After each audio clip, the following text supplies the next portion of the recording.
ಮಳವಳ್ಳಿ ತಾಲೂಕಿನಲ್ಲಿ ಚಿರತೆ ಸೆರೆಯಾದ ಘಟನೆ.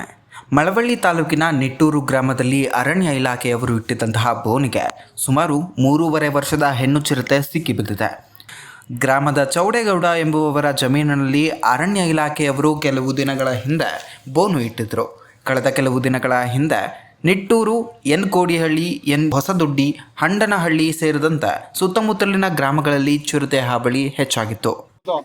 ಅಲ್ಲಿ ಬರ್ಬೇಕ ನಾಯಿ ಅಷ್ಟೇ ಮುಂದಕ್ಕೆ ಬರ್ತದೆ. ಮುಂದಕ್ಕೆ ಬಂದಾಗ ಅಲ್ಲೊಂದು ಪಟ್ಟಿ ಕೊಟ್ಟವನ ಪಟ್ಟಿ ಚಿರತೆ ರೈತರು ಸಾಕಿದ್ದಂತಹ ಮೇಕೆ, ಕುರಿ ಮತ್ತು ಹಸುಗಳ ಮೇಲೆ ದಾಳಿ ಮಾಡುತ್ತಿದ್ದರಿಂದ ಗ್ರಾಮಸ್ಥರು ಆತಂಕದಲ್ಲಿದ್ದರು. ಗ್ರಾಮಸ್ಥರ ಮನವಿಯ ಮೇರೆಗೆ ಅರಣ್ಯ ಇಲಾಖೆ ಬೋನು ಇಟ್ಟಿದ್ದು ಕಳೆದ ರಾತ್ರಿ ಚಿರತೆ ಅದರಲ್ಲಿ ಸೆರೆಯಾಗಿದೆ.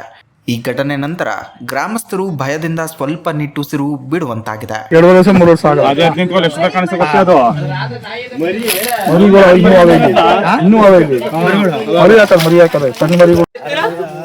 ಕೇಳಿಸ್ತಲ್ಲ ನಮ್ಮ ಮಗಳದು ಇಲ್ಲಿ ಇಲ್ಲಿ ಇಲ್ಲಿ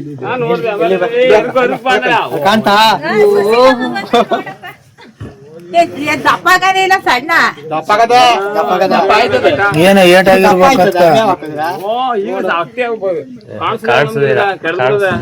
ಜಾಡಿ ಒಳಕ ನಾಯಿ ಕಟ್ಟಕುದ ಈ ಕಡೆ ಬಾಕ್ಸ್ ಅದಲ್ಲ ಇಲ್ಲಿ ಈ ಕಡೆ ಬಾಕ್ಸ್ ನಾಯಿ ಕಟ್ಟಾಕುದು. ಅಲ್ಲಿ ಬರ್ಬೇಕ ನಾಯಿ ಅಷ್ಟೇ ಮುಂದಕ್ಕೆ ಬರ್ತದೆ. ಮುಂದಕ್ಕೆ ಬಂದಾಗ ಅಲ್ಲೊಂದು ಪಟ್ಟಿ ಕೊಟ್ಟವನ ಪಟ್ಟಿ ಇದೇ ರೀತಿಯ ನಿರಂತರ ಅಪ್ಡೇಟ್ಗಳಿಗಾಗಿ ನೋಡ್ತಾ ಇರಿ ಜನಶ್ರೀ ನ್ಯೂಸ್.